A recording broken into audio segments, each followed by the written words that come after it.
Tout le monde riait lorsqu'une pauvre veuve acheta pour $100 un ancien manoir autrefois propriété d'une famille mafieuse. Les voisins plaisantaient, convaincus qu'elle venait de s'attirer une malédiction. Après tout, on disait que des gens y avaient disparu, et que la police y avait trouvé des armes cachées dans les murs. Mais lorsque la femme découvrit une pièce secrète dissimulée derrière une cloison, ce qu'elle y trouva bouleversa toute la ville. La pluie s'était arrêtée peu avant l'aube, laissant sur les rues de Brookhaven une fine pellicule argentée. C'était l'un de ces matins étranges où tout paraît suspendu, vidé de son et de couleur. Sur le perron fissuré d'un vieil immeuble, Lydia Moore serrait entre ses doigts un journal froissé. Son souffle dessinait de petites volutes dans l'air froid. Son regard s'arrêta sur une annonce presque insignifiante, tout en bas de la page. Pantoufles à vendre grand, bon marché, urgent. Elle faillit ne pas lire l'adresse. Ces derniers temps, sa vie n'avait été qu'une succession de pertes et de faim.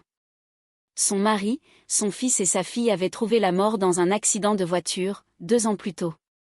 Elle seule avait survécu à un miracle, disaient les médecins. Mais Lydia savait que certains miracles ont un prix qu'on ne souhaite à personne. Depuis, elle vivait comme une ombre, changeant d'emploi, de chambre, de ville, traînant derrière elle un silence plus lourd que ses valises. Pourtant, ce matin-là, quelque chose changea. Peut-être la lumière sur le bitume mouillé, ou le vide de l'appartement qu'elle ne pouvait plus payer. Ou peut-être ce simple mot, bon marché. Elle entoura l'annonce d'un cercle tremblant, la découpa et la glissa dans la poche de son manteau, comme si elle craignait qu'elle ne s'efface.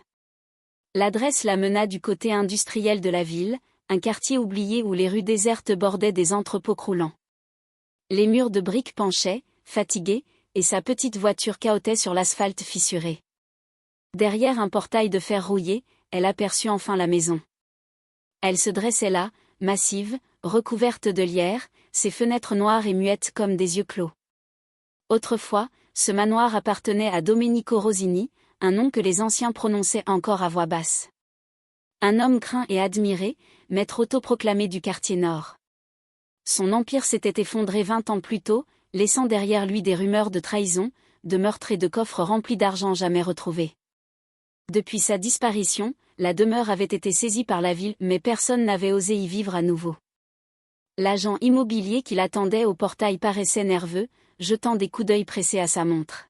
« Vous êtes sûr de vouloir visiter cette maison ?» demanda-t-il avec un sourire incertain. « Je vous préviens, elle est vide depuis des années. Certains disent qu'elle est maudite. » Lydia haussa doucement les épaules. « Je ne crois pas aux malédictions. » Il hocha la tête sans y croire et la guida à travers l'allée envahie d'herbe haute. L'air sentait la pierre froide et les feuilles pourries. Quand il ouvrit les lourdes portes, un souffle de poussière s'échappa, emportant avec lui l'odeur du temps. Le hall s'élevait dans l'ombre, vaste et silencieux. Le marbre du sol était fendu, mais luisait encore sous la saleté. Un lustre brisé pendait au plafond, et l'escalier en colimaçon disparaissait dans la pénombre. Malgré la décrépitude, la maison restait majestueuse. Les moulures dorées, les rampes sculptées, les fresques ternies racontaient la gloire passée d'un lieu qui refusait de mourir. 15 000 pieds carrés, 3 étages, un ascenseur hors service, bien sûr, récita l'agent. La plomberie fonctionne, le toit a été refait l'an dernier. Avec un peu de travail, ce serait habitable. Combien ? demanda Lydia. Il hésita, puis répondit. Honnêtement, la ville veut s'en débarrasser. Il vous suffirait de régler les taxes impayées et les frais de dossier. Personne n'en veut, Madame Moore. On dit que Rosini a enterré ses péchés ici. Lydia resta silencieuse, observant les murs fissurés, sentant presque le poids des années glisser sur sa peau. Et soudain, au fond d'elle, une petite flamme s'alluma. Personne ne voulait de cette maison. Mais elle, si. 2 semaines plus tard, tout était signé. Ses dernières économies s'étaient envolées, mais elle n'éprouvait ni regret ni peur. Avec ses maigres affaires et les 2 enfants qu'elle avait commencé à accueillir, des jumeaux timides nommés Jonah et May, elle revint au manoir au coucher du soleil. Les grilles grinçantes s'ouvrirent dans un cri métallique. La lumière orange enveloppait la façade comme un souvenir. Le lierre serpentait sur les murs, et un corbeau solitaire observait depuis le toit. « C'est immense !» s'exclama Jonah. Mais, le nez collé à la vitre, murmura. Nell a l'air triste. Lydia sourit doucement. Alors, nous la rendrons heureuse. Ils franchirent le portail. Le jardin, envahi d'herbe haute, exhalait des odeurs de terre et de rouille. À l'intérieur, chaque pas soulevait un nuage de poussière dorée par le dernier rayon du jour. Les meubles, recouverts de drap blanc, semblaient figés dans le temps. Au loin, un goutte-à-goutte régulier battait la mesure du silence. Lorsque la première lueur du jour effleura les vitres, Lydia avait déjà tout compris. Domenico Rosini, ce roi redouté du monde souterrain de la ville, avait tenté, trop tard sans doute, de se racheter. Il avait mis de côté une fortune, peut-être des millions, dans l'espoir de construire des foyers pour les orphelins et les enfants des rues. Des lettres adressées aux autorités, des plans détaillés, des promesses à une association. Tout cela était resté sans suite, car il avait disparu avant que ces dons ne puissent être envoyés. Le carnet s'interrompait brusquement après une dernière note. Si je disparais, ils diront que j'ai fui. Mais je vais à la rencontre de mon destin, non pour l'éviter. Lydia resta longtemps immobile devant ces mots, le carnet ouvert sur ses genoux. Le monde pensait que cette maison était maudite, hantée par les péchés de son propriétaire. Mais ce qu'elle tenait entre ses mains racontait autre chose, une histoire de remords, d'humanité, de rédemption. Elle se souvint de la vieille photographie retrouvée quelques semaines plus tôt, une famille souriante dans le jardin. Et si cette demeure n'avait pas été bâtie sur le mal, mais sur l'amour, un amour déformé par de mauvaises décisions?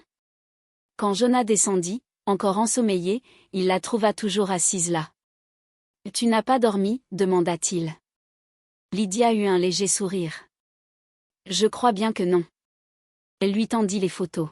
« Regarde, c'était sa famille. Il n'était pas que ce qu'on raconte. » Le garçon observa les images, songeur. « Alors, il voulait faire le bien ? » « Oui, » répondit-elle doucement. « Mais peut-être qu'il n'a pas eu le temps. » Ce jour-là, la maison sembla différente. L'air paraissait plus léger, presque apaisé. En parcourant les couloirs, Lydia ne voyait plus seulement la poussière et les fissures. Elle devinait des traces de vie, d'amour et de chagrin mêlés. Dans la grande salle de bal, la lumière du matin se déversait à travers les hautes fenêtres, illuminant les particules de poussière suspendues comme des étoiles. Sous les couches de crasse, les fresques murales reprenaient couleur, des bleus pâles, des or fanés, des scènes de récolte, des enfants riant sous des oliviers. « Maman, viens voir » appela May depuis le bureau. Sur le vieux bureau couvert de papier, une lettre dépassait à moitié d'un tiroir. L'enveloppe portait simplement ces mots, à celui ou celle qui trouvera cette maison. Lydia hésita, puis déplia la feuille. L'encre était pâlie, mais les mots demeuraient lisibles. Une maison n'est pas maudite par ce qu'elle a vu, mais par ceux qui refusent de lui pardonner. Si ce lieu survit, qu'il devienne un abri, pas une tombe. Elle lut ces lignes à voix haute. Le silence qui suivit semblait respirer. Jonah la regarda, pensif. « Tu crois que c'est pour ça qu'on est ici ?» demanda-t-il. Lydia ne répondit pas tout de suite. Elle s'approcha de la fenêtre, observant la neige qui commençait à recouvrir le jardin dévasté. Ce soir-là, elle remit le carnet dans sa boîte métallique, mais ne la referma pas. Elle le posa sur la cheminée du grand hall. C'était là qu'il devait rester, parmi les vestiges du passé. Elle imagina l'ombre de Rosini marchant dans ces mêmes couloirs, le cœur lourd de regrets, rêvant de réparation. Elle sentit alors une étrange proximité, comme si leurs âmes se reconnaissaient. Peut-être que tous ceux qui avaient vécu ici cherchaient la même chose, la paix, le pardon, une seconde chance. Mais même au cœur de cet apaisement, quelque chose veillait. Pas une présence, non une conscience. Certains soirs, quand le feu mourait, Lydia croyait entendre des pas discrets à l'étage, alors que les enfants dormaient. Une fois, dans la bibliothèque, elle trouva l'empreinte récente d'un doigt sur le couvercle poussiéreux du piano. La maison se souvenait. Elle s'ouvrait. Et Lydia n'avait plus peur. Elle savait pourtant qu'à chaque révélation répondait une ombre, et que tout secret se payait d'un prix. Pourtant, elle continua. Elle classa les papiers, traduisit les passages en italien, nota les dates, cherchant à comprendre l'homme derrière le mythe. Et plus elle avançait, plus elle avait l'impression de se reconstruire elle-même brique après brique, mot après mot. Cette nuit-là, la neige tomba en tempête, étouffant la ville sous un manteau de silence. Le vent hurlait dans les cheminées, et la vieille demeure frémissait, comme si elle se réveillait d'un long sommeil. Lydia, assise près du feu, rouvrit le carnet et murmura aux flammes vacillantes. « Tu as essayé de faire le bien ? Peut-être qu'il n'est pas trop tard. » Les enfants dormaient à l'étage. Dehors, plus personne ne venait se moquer d'eux ni épier la maison. Le manoir avait retrouvé sa solitude et Lydia, son appartenance. Ce lieu n'était plus un refuge, il devenait un sanctuaire. Elle imaginait les fantômes de la famille Rosini parcourir les couloirs, apaisés, reconnaissants. Les murs ne pleuraient plus. L'air semblait lavé de toute accusation. Il ne restait que la mémoire lourde, mais pure. Et quelque part, derrière un autre mur encore intact, quelque chose l'attendait. Une ultime vérité. La maison lui faisait confiance désormais, se dévoilant peu, à condition qu'elle ait le courage de continuer. Quand elle éteignit enfin le feu et monta l'escalier, Lydia s'arrêta à mi-chemin. Sur la cheminée, le carnet brillait faiblement dans les dernières braises, comme un cœur battant après la mort. Elle sourit. « Demain, dit-elle à voix basse. Nous verrons ce que tu caches encore. » La maison répondit par un soupir doux et profond. Le matin suivant, après la tempête, tout était silencieux et blanc. Le monde semblait figé. À l'intérieur, le calme n'était plus vide, il écoutait. Lydia traversa le hall, sa respiration visible dans l'air glacé. La cheminée s'était éteinte, mais la flamme du souvenir brûlait encore en elle. Les lettres, les carnets, tout avait réécrit l'histoire du lieu. Ce manoir n'était plus la ruine d'un criminel, mais l'œuvre inachevée d'un homme qui avait voulu se racheter. Jonah aimait, emmitouflé dans des pulls trop grands, explorait déjà les couloirs comme s'il découvrait un royaume endormi. Et c'est Jonah, une fois encore, qui fit la découverte suivante. Certains disaient qu'elle n'était qu'une chercheuse d'or parmi tant d'autres, une femme en quête du trésor perdu d'un vieux parrain de la mafia. Mais Lydia persista. Un employé finit par la diriger vers un vieil avocat, autrefois chargé des litiges immobiliers de l'État. Il s'appelait Howard Caldwell. Sa voix, sèche mais curieuse, crépitait dans le combiné. « Si vous détenez vraiment les documents du Trust Rosini, Madame Moore, cela pourrait être une histoire extraordinaire. Mais j'espère que vous comprenez le genre de fantôme que vous êtes en train de réveiller. » Quelques jours plus tard, lorsqu'elle le rencontra, Lydia apporta un petit dossier rempli de copies. Caldwell les examina longuement à la loupe, sans un mot. Puis il s'appuya contre son siège et murmura. « Soit ces papiers sont authentiques, soit ce sont les plus belles contrefaçons que j'ai jamais vues. » Il leva les yeux vers elle. « Si vous êtes sérieuse, je peux demander une vérification officielle. Cela prendra du temps, et certains n'aimeront pas qu'on rouvre cette affaire. » « Je ne cherche pas les ennuis, » répondit Lydia d'une voix douce. « Je veux simplement accomplir ce qu'il n'a pas pu faire. » Caldwell la regarda longuement avant d'acquiescer. C'est exactement ce qu'il disait lui aussi, d'après les archives. Les semaines qui suivirent furent un labyrinthe d'obstacles. Signatures, tampons, réunions, soupçons, chaque pas semblait surveillé. Souvent, Lydia avait l'impression de parler dans le vide, entourée d'yeux méfiants qui la jugeaient naïve, voire dérangée. Pourtant, elle tenait bon. À chaque courrier envoyé, à chaque bureau franchi, elle sentait la présence invisible du manoir derrière elle, comme une force silencieuse qui l'encourageait à continuer. Un soir, alors qu'elle triait des piles de documents au coin du feu, Jonah lui demanda d'une voix hésitante. « Tu crois qu'ils te donneront l'argent, maman ?» Elle sourit doucement. « Ce n'est pas pour moi, mon cœur. C'est pour la maison, pour lui, pour tout ce qu'on a oublié. » Mais leva les yeux de son carnet à dessein. « Alors, c'est un peu comme s'il nous aidait depuis le ciel ?» Lydia hocha la tête. « Peut-être, ou peut-être qu'il nous aide simplement depuis son passé. » Les mois passèrent. L'hiver s'effaça lentement, le jardin se dégagea de la neige, et les premiers oiseaux revinrent chanter sous les avant-toits.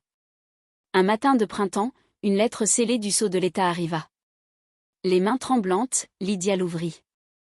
Les mots se brouillèrent sous ses yeux. L'authenticité des documents est confirmée. Le trust nommé Casa de l'eau peut être rétabli selon sa vocation d'origine, sous supervision officielle. Lydia s'assit, le souffle coupé, la lettre serrée contre son cœur. Les enfants accoururent. « Qu'est-ce que ça veut dire ?» demanda Jonah. Elle leva les yeux, des larmes brillant dans son sourire. « Cela veut dire qu'on va enfin pouvoir achever ce qu'il avait commencé. » Ce soir-là, elle plaça la croix d'argent retrouvée dans le coffre sur la cheminée, à côté du carnet de Rosigny. Les flammes dansèrent plus haut, projetant leur lueur sur les murs. Elle crut sentir la maison frémir, comme si une promesse ancienne venait d'être tenue. Le coffre ouvert dans la paroi ne symbolisait plus la cupidité, mais la rédemption. Et dans son vide, Lydia vit autre chose, un espace de possibilités, un avenir. Elle ignorait encore ce que serait la prochaine étape, elle savait seulement qu'elle serait difficile, semée de doutes et de dangers. Mais elle n'était plus la veuve apeurée qui avait emménagé dans une demeure hantée. Elle était devenue la gardienne d'un héritage, la dépositaire d'un espoir. Quand le feu se mit à luire contre les murs, la maison sembla pousser un long soupir de soulagement. Dehors, la neige fondait en filets d'eau qui descendaient les marches, emportant l'hiver. Le manoir, si longtemps muet, commençait à respirer de nouveau. Et dans le murmure du vent, Lydia crut entendre une voix, calme, lointaine, reconnaissante, lui chuchoter. « Merci. » Le printemps arriva timidement cette année-là, pâle et incertain, comme le monde lui-même hésitant à renaître. La neige laissa place à l'odeur de la terre mouillée et de la pierre tiède. Dans le jardin, les pousses vertes perçaient la croûte gelée, et le lierre sur les murs reprenait vie. À l'intérieur, le silence fut bientôt remplacé par le bruit des marteaux et des pinceaux. Des ouvriers circulaient dans les couloirs, réparant, repeignant, redonnant souffle à ce lieu endormi depuis un demi-siècle. Lydia observait la lumière du soleil éclater sur le sol poli, se fragmentant en éclats dorés. Le coffre vide, désormais laissé ouvert, semblait une cicatrice, la trace visible d'une blessure refermée. Sur la cheminée, la lettre de l'État trônait dans un cadre, à côté du carnet et de la croix. Ces objets étaient devenus sa boussole, son serment. Chaque décision qu'elle prenait désormais gravitait autour de cette promesse, réaliser le rêve que Rosigny n'avait pas pu achever. La nouvelle se répandit vite. Ce qui n'était d'abord qu'un article local attira bientôt la presse nationale, puis étrangère. Les journalistes affluaient, certains la disaient courageuse, d'autres la traitaient de folle. Les titres oscillaient entre « Une veuve rachète l'héritage d'un mafieux » et « L'imposture de la maison hantée ». Elle tenta d'abord d'ignorer cette agitation. Mais les curieux se massaient désormais devant les grilles, appareils photo à la main. Les enfants la regardaient avec inquiétude.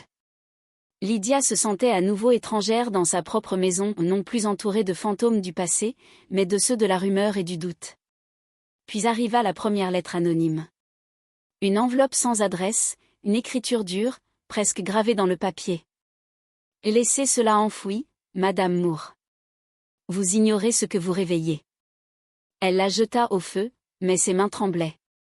D'autres suivirent, certaines menaçantes, d'autres suppliantes, d'autres encore remplies de noms oubliés et de dettes anciennes. Un matin, elle découvrit des mots tracés à la craie sur le portail. « Vous creusez votre propre tombe. » Elle effaça l'inscription avant que les enfants ne la voient. Mais le froid qu'elle ressentit ce jour-là mit longtemps à disparaître. Caldwell, lui, ne fut pas surpris. Les ennemis de Rosigny n'ont pas disparu, Madame Moore. Ils ont vieilli, ont fondé des familles. Mais l'argent a la mémoire longue. Je ne veux pas leur argent, répondit-elle. Je veux seulement l'utiliser comme il l'avait voulu. Il la regarda gravement. C'est précisément ce qui fait de vous une menace. L'enquête officielle sur le trust Rosigny prit des mois. Les autorités multipliaient les contrôles, les journalistes revenaient sans cesse. Il devint évident que certains auraient préféré que cette histoire demeure dans l'ombre. Qu'une femme, étrangère, pauvre, puisse ressusciter une cause oubliée dérangeait trop d'orgueil. Mais la ville, peu à peu, se rangea à ses côtés. L'ancienne voisine qui lui avait autrefois apporté du pain revint avec des fleurs. Elle raconta avoir connu la fille de Rosigny autrefois. Elle disait que son père n'était pas un monstre, seulement un homme qui avait pris de mauvaises décisions. Des volontaires affluèrent, des étudiants, des ouvriers, un vieux menuisier qui avait jadis travaillé ici. « C'est étrange d'être de retour, dit-il en ponçant la rampe d'escalier. Le patron payait bien. Ce n'était pas le diable qu'on a décrit. Pourtant, la menace persistait. Des voitures inconnues restaient garées non loin, des pas crissaient sur le gravier la nuit.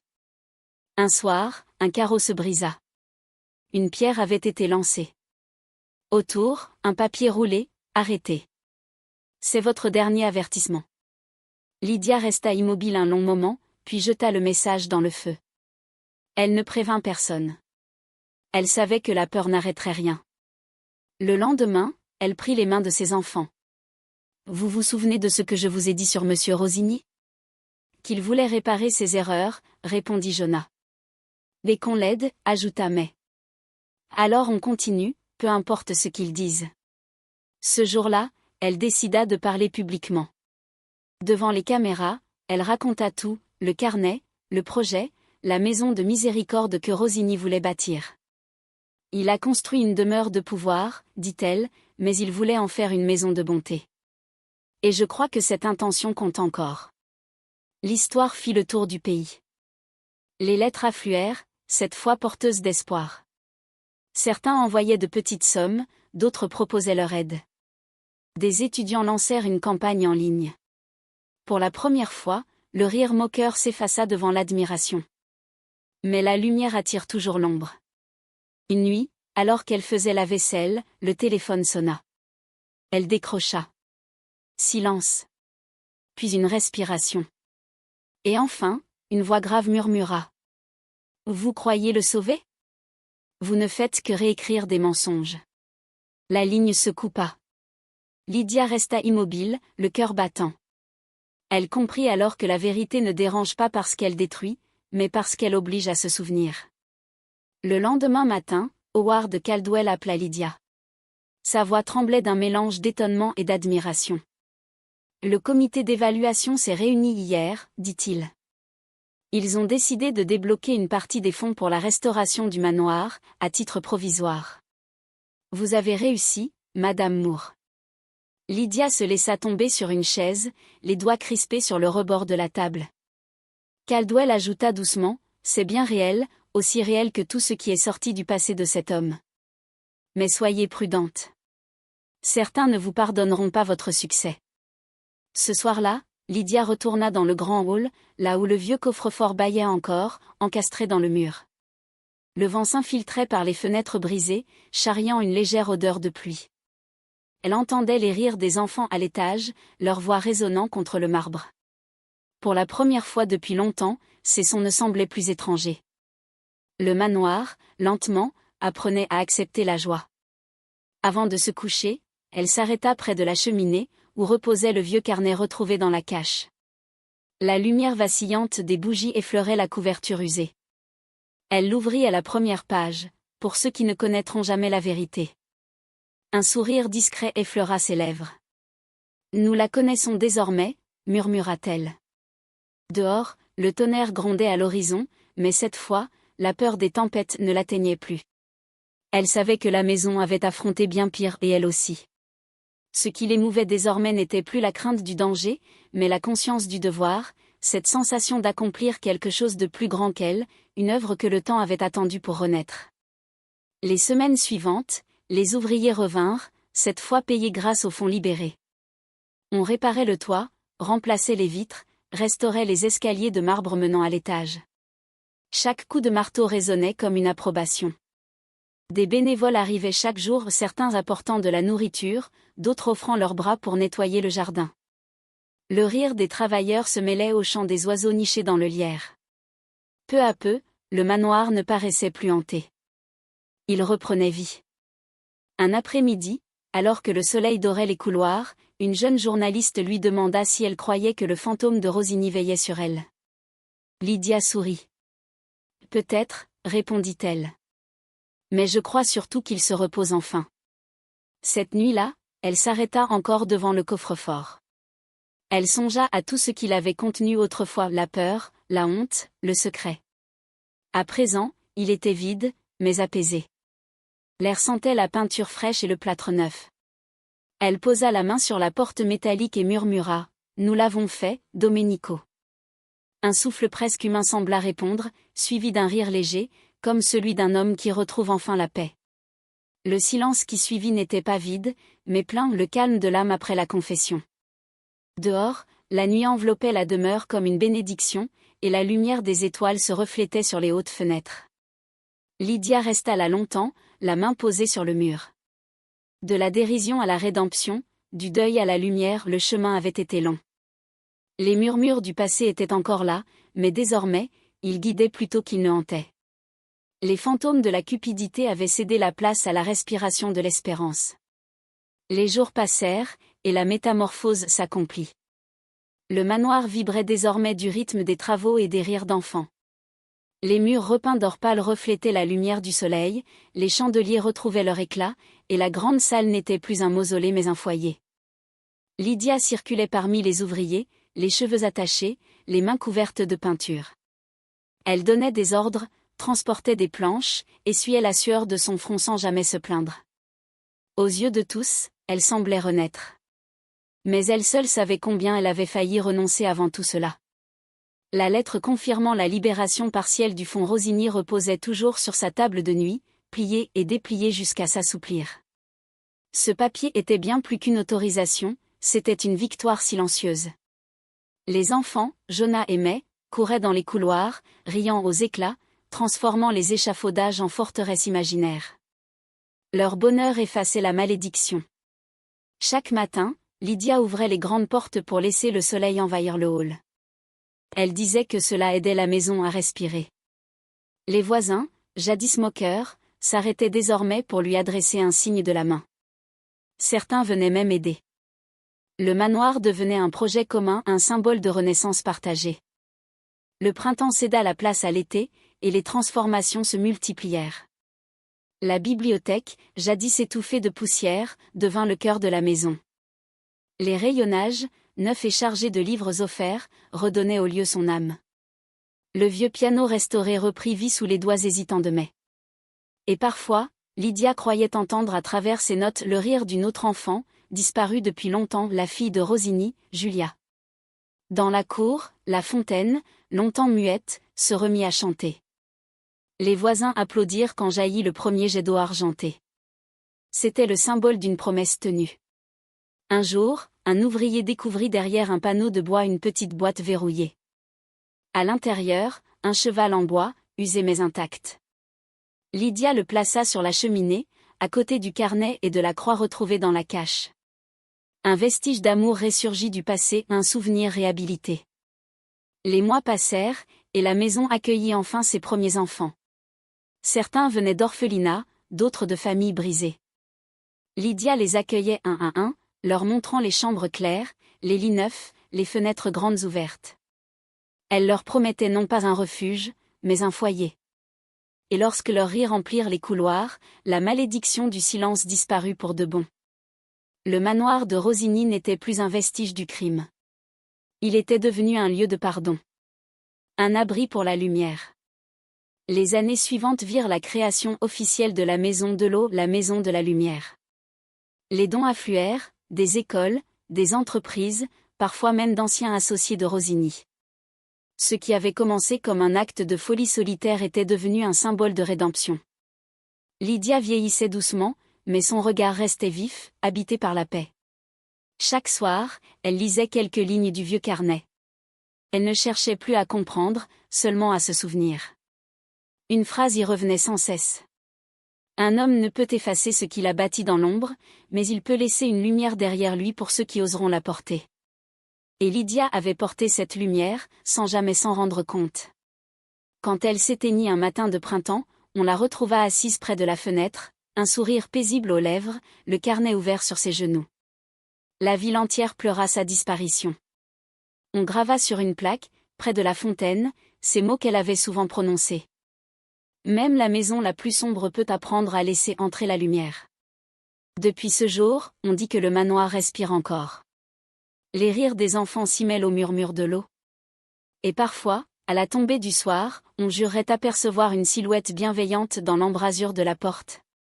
Celle d'une femme qui a transformé les ténèbres en espérance.